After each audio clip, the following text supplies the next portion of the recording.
"Give me some water," my 5-year-old grandson said as he stumbled into my house after walking for 2 hours in 105 degrees Fahrenheit heat. His face was beet red, and sweat was pouring down like a waterfall. Confused, I asked, "Where's your mom?"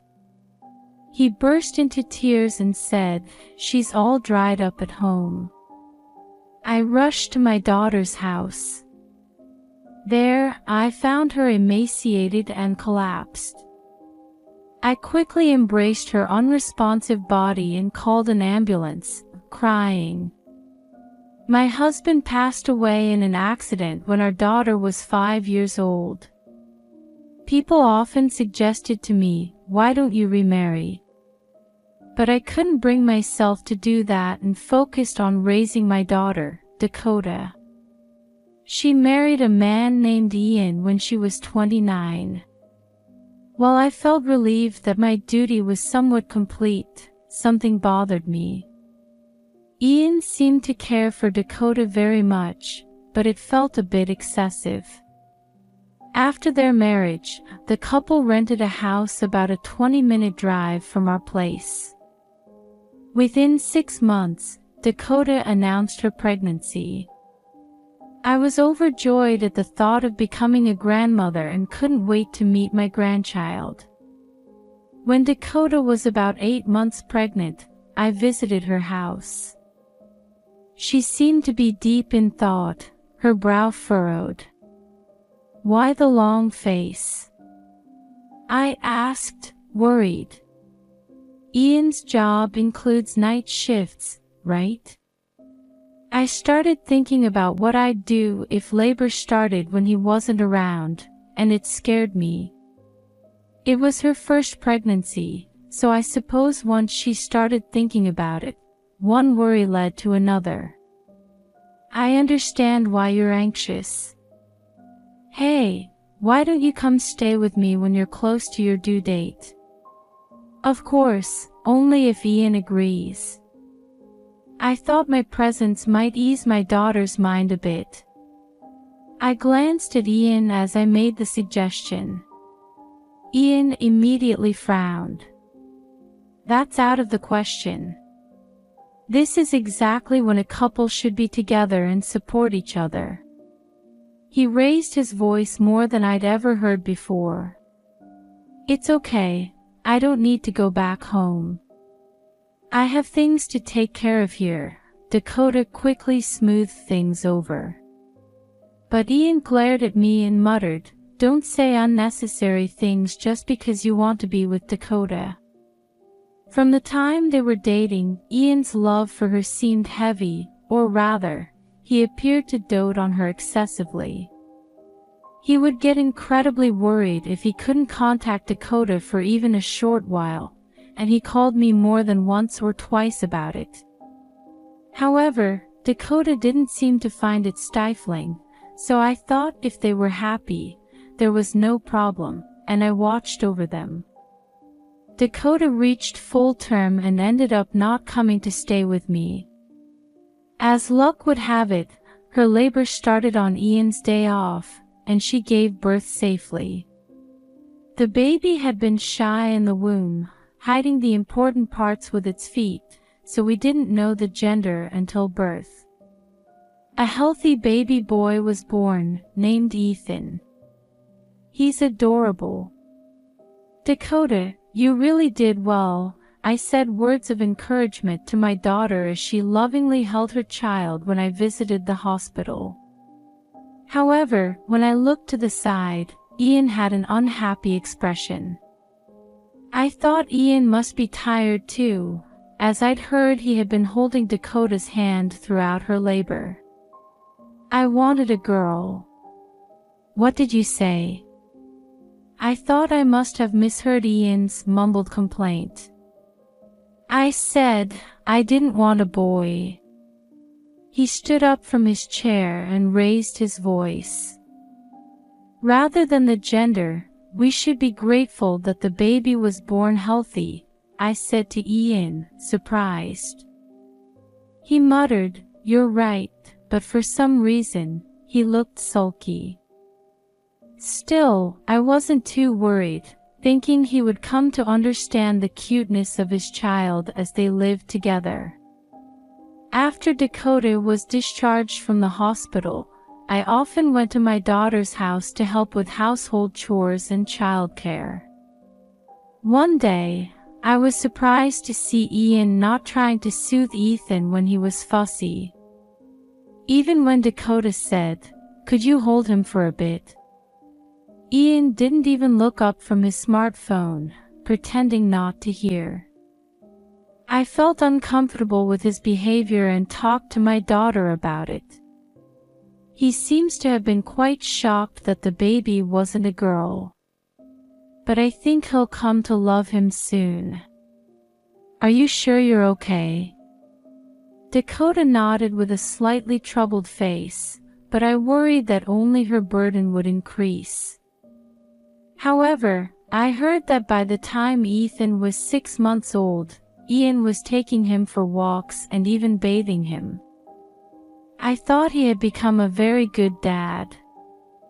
Men take time to become parents, so I had high hopes for the future. I was completely at ease thinking this way. But that only lasted until Ethan turned 2. As Ethan grew, Ian began to show a cold attitude again, leaving all childcare to Dakota. Ethan was in the midst of his terrible twos at this time, so perhaps Ian got tired of it. I asked my daughter about his behavior. He's just been busy with work lately and doesn't have much energy. He still loves Ethan. But isn't it wrong to be cold to a child just because you're tired? Dakota fell silent at my words. After a while, she mumbled sadly, "But Ethan loves Ian so much." Seeing her like that, I thought it wasn't good to interfere too much in my daughter's family affairs. She must have her own thoughts and considerations. From then on, I decided to only answer when asked for advice and otherwise just watch over them.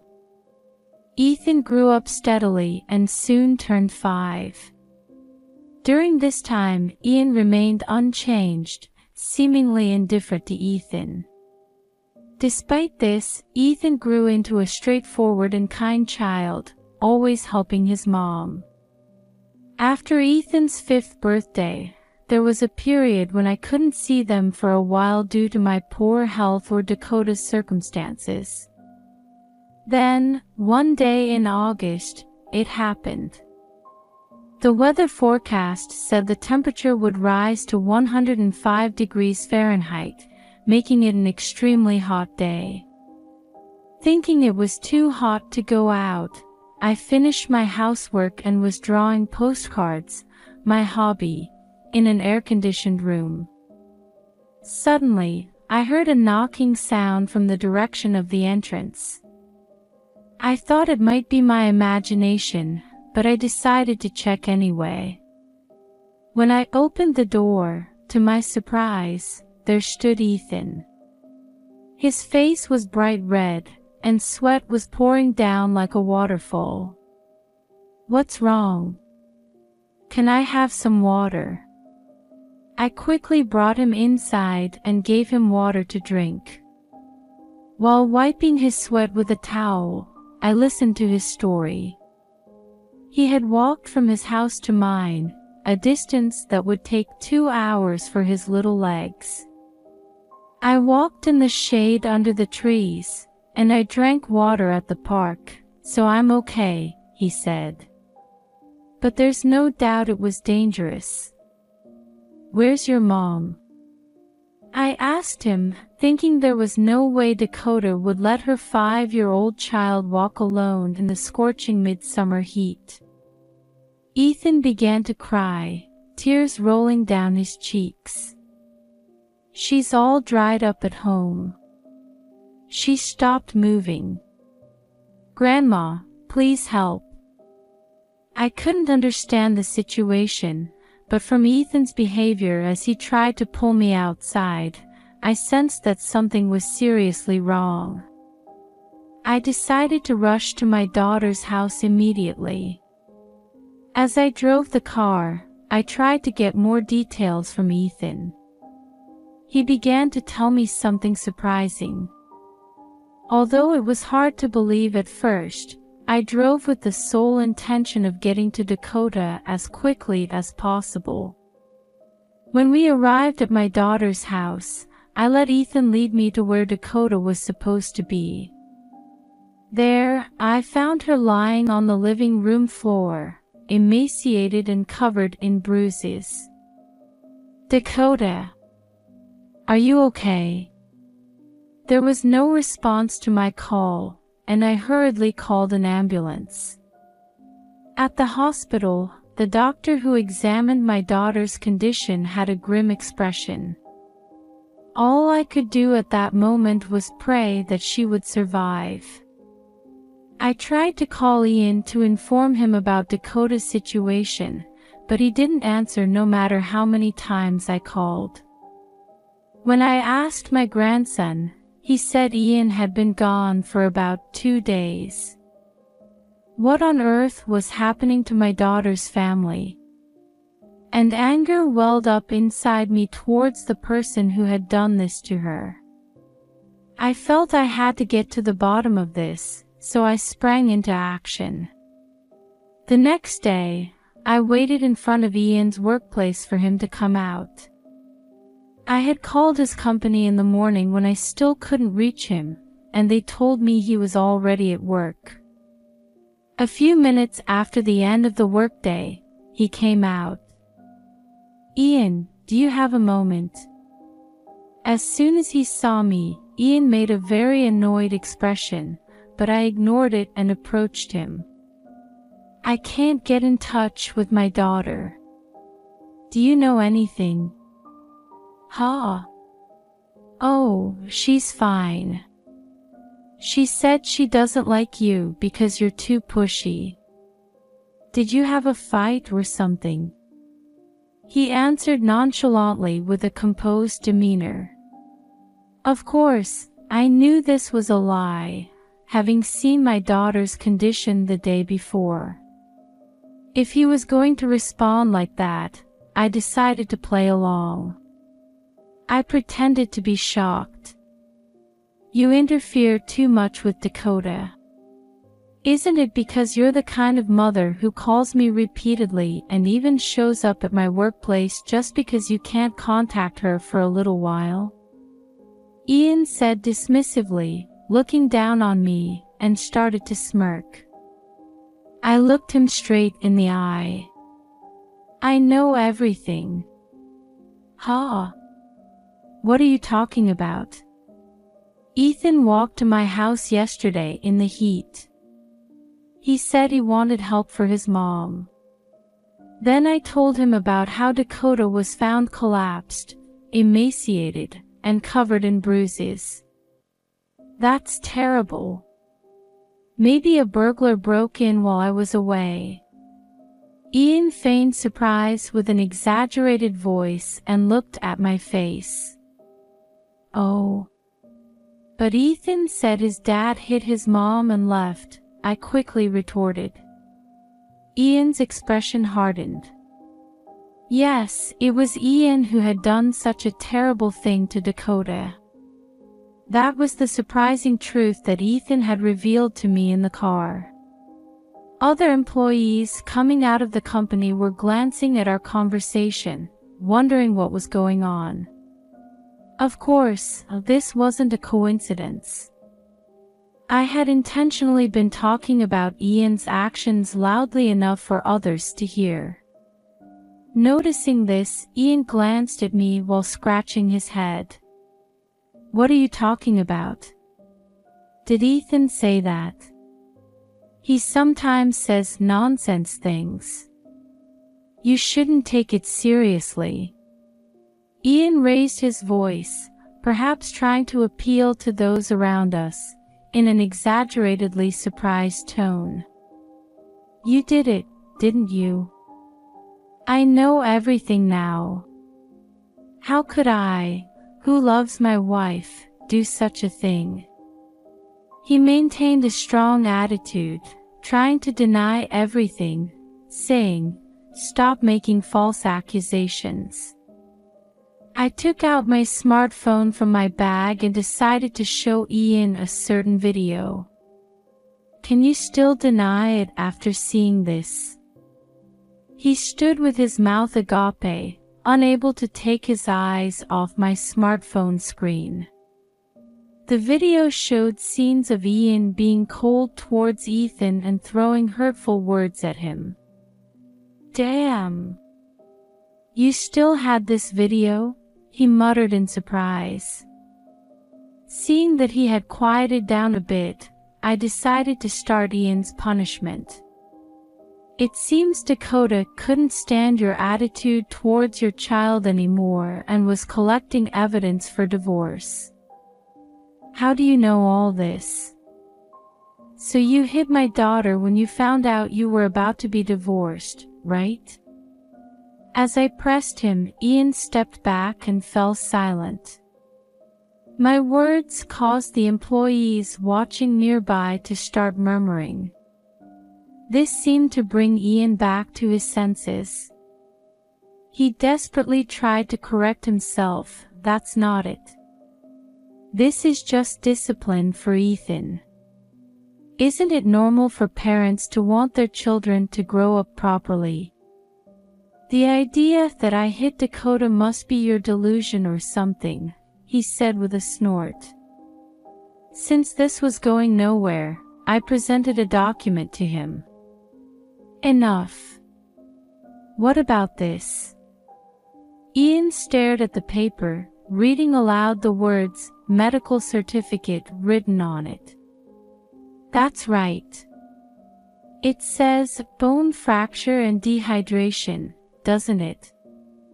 Ian was sweating, perhaps feeling cornered. He wiped the sweat from his forehead and asked me, "Huh? But Dakota is alive, right? How dare you ask that so lightly? It's the worst. Her life was in danger. Take the consequences of your actions more seriously." Thanks to the doctor's desperate treatment, my daughter had managed to survive and recovered enough to speak. That day, Ethan was staying with Dakota at the hospital, saying he wanted to be with his mom. The doctor in charge said she might have been hit with considerable force. Ian seemed to be thinking about something, staring at a single point. However, after a while, he burst out laughing. "It's all her fault. I'm not to blame at all." Ian started talking as if intoxicated with himself. Apparently, he liked my daughter's face and wanted a cute daughter who looked just like her. However, when the child turned out to be a boy, he was disappointed. Until the boy was about a year old, he looked like Dakota, so I thought I could love him and made some effort. I even bathed him a few times. "Then why did you start being harsh to Ethan again? Isn't it obvious?" He gradually started to look like me, becoming more masculine, and wasn't cute at all. I was speechless when I learned that he had been cold to Ethan for such an absurd reason. So I suggested putting Ethan up for adoption and having another child. We could keep trying until we had a girl. I felt terrified by Ian, who was grinning while casually talking about something unthinkable and horrifying by normal standards. But I couldn't show fear here, or I wouldn't be able to carry out his punishment. I took a deep breath to steel myself. But my daughter refused that proposal, right? Of course. There's no way she could accept such a suggestion. It was then that Dakota decided to leave Ian. From that point on, she had been working behind the scenes towards divorce, recording evidence on video and such. However, one day, Ian accidentally discovered a hidden camera set up in the living room. Moreover, he found an already filled-out divorce paper in a drawer. I was shocked. When I questioned my wife about what was going on, she said she was planning to leave me. I got furious at Dakota for bringing up divorce when I love her so much. Enraged, Ian hit Dakota, beating her badly while yelling, "Repent," and then left the house. Ian had also taken away Dakota's smartphone so she couldn't call for help. By the way, this happened 2 days before Ethan came to me for help. The video I showed you earlier was from another hidden camera. It seems Dakota was thorough in her preparations. How cunning. In the first place, it's because she dotes on Ethan that things went wrong. What's wrong with that? It's natural to dote on your own child. That's what I don't like. Ethan is always clinging to Dakota. Ian said this as if he was stating some obvious logic, without changing his expression. I was so shocked that I couldn't find the next words to say. What he was saying was nothing but jealousy. This man in front of me hadn't fully become a parent and seemed to be saying that he should be Dakota's #1 priority. On the contrary, Dakota was trying to fulfill her responsibility as a mother. Despite the pain all over her body from Ian's violence, she continued to smile and say, "I'm fine," so as not to worry Ethan. She desperately continued to take care of the child, but that day, the pain finally reached its limit, and she lost consciousness. For 2 days since being beaten, she hadn't been able to eat or drink anything. That's why she became so thin and emaciated, and was diagnosed with severe dehydration. In any case, Dakota's life was saved because Ethan came to me for help. Dakota is going to consult with the police and a lawyer. What? It's a marital issue. Isn't it weird to involve others? No, this is a proper crime. What you've done will be exposed to many people and judged under the law. Face the severity of your crime. At this point, he seemed to finally understand the situation he was in. But I didn't mean any harm. That's right, please persuade her. If you talk to her, she might change her mind. Ian clung to me, crying, but I pushed him away. He was muttering and hanging his head, but the punishment wasn't over yet. I had a final trump card. For someone who liked Dakota's face so much, you've done some pretty low things. Ha! I thrust several photos at Ian, who let out a stupid-sounding voice. As he stared intently at the photos, Ian froze, muttering incomprehensible words. You probably didn't think it would be exposed to this extent, did you? Even your affair. Those were evidence photos of Ian's infidelity. As it turns out, when my daughter was thoroughly investigating Ian, she discovered that he was having a relationship with another woman. Thinking it would be important for the divorce, she made sure to keep it as evidence. After you hit Dakota and left, you went to that woman's place, didn't you? I couldn't understand his nerve, how he could cheat while subjecting my daughter and grandson to such terrible treatment with his twisted love. It seems Dakota plans to demand compensation for the affair in addition to her medical expenses, so be prepared. Of course, there's child support for Ethan too.